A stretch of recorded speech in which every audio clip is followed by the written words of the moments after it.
It's the right way up.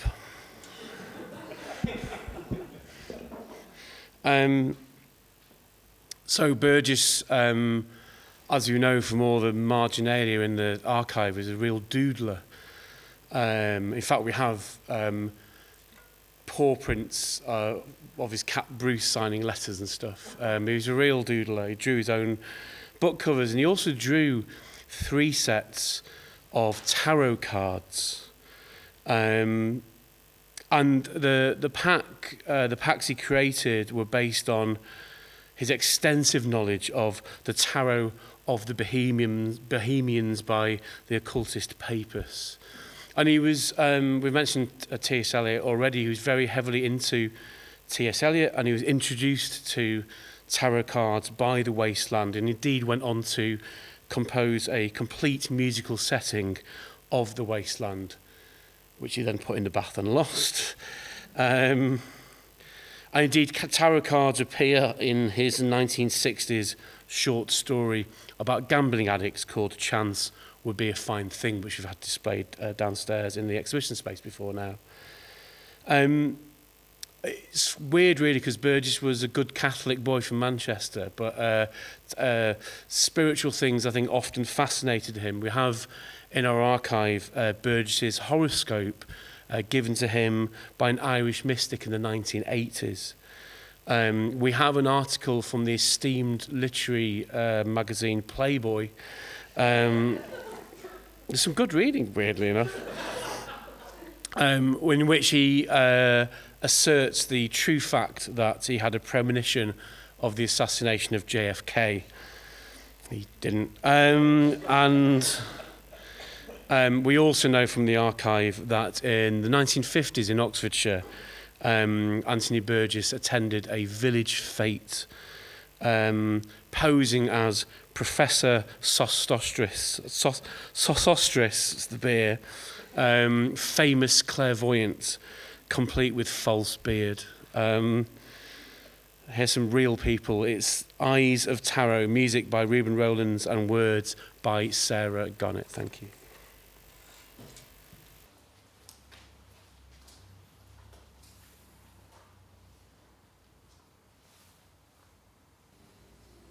I play hide and seek with myself, use words as walls, create worlds, tall walls, protection. Energy struck, whole form collapsing beneath me, blinking it's gone, blinking and more is gone. I am not whole, but I am not afraid.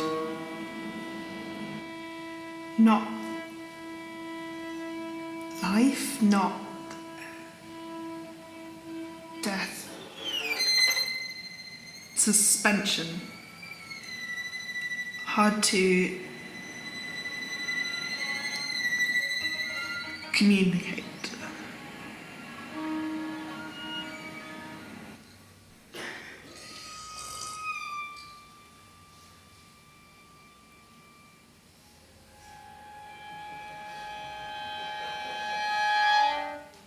Watching. Observing. Calculating. Walls. So that I can't see out and they can't see in. My head is too wide. The head is pretty sure I can survive with just one head. Don't need the rest of this body, it's going to collapse anyway. I keep the balance. Heal where I can. Thoughts on words. Only images. Image thoughts make words difficult. Suspension. Stuck. I burn through these worlds. The alternative lives. I can never stop writing, working, typing. Sometimes I wish I could just thought building something solid to keep you safe. You were wrong. Breathe. But it never lasts long. So often there's too much to heal, and a half heal only makes things worse. The chances of me existing are astronomical. highly unlikely, improbable, impossible. So why believe that I do at all? Anger, other people get to decide who I am. Anger, because I have no centre of control. Anger, because the world stays standing, but I don't. I can't. Does that count as a decision? Is it a decision that you have no choice? What does flesh prove? Anger consumes. What does the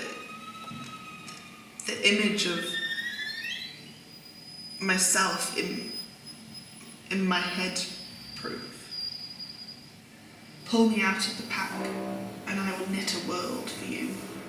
Some say weave a world, but world making is a process of knitting, line by line. Anger consumes in a way that nothing else can match. I want to be consumed. I want to have a purpose. Then I spread the world over you, like a blanket. But be careful. Getting lost is easy. Getting found is hard. Shh. I want to be certain about who I am, what I am, why I am. Darkness is needed as a background, so that imagination has something to grow out of. There is none.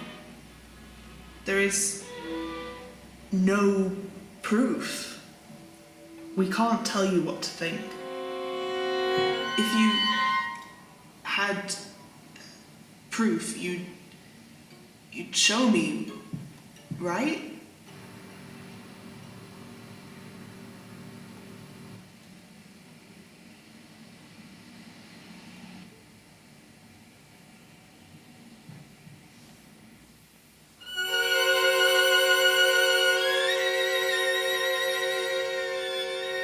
Only making suggestions.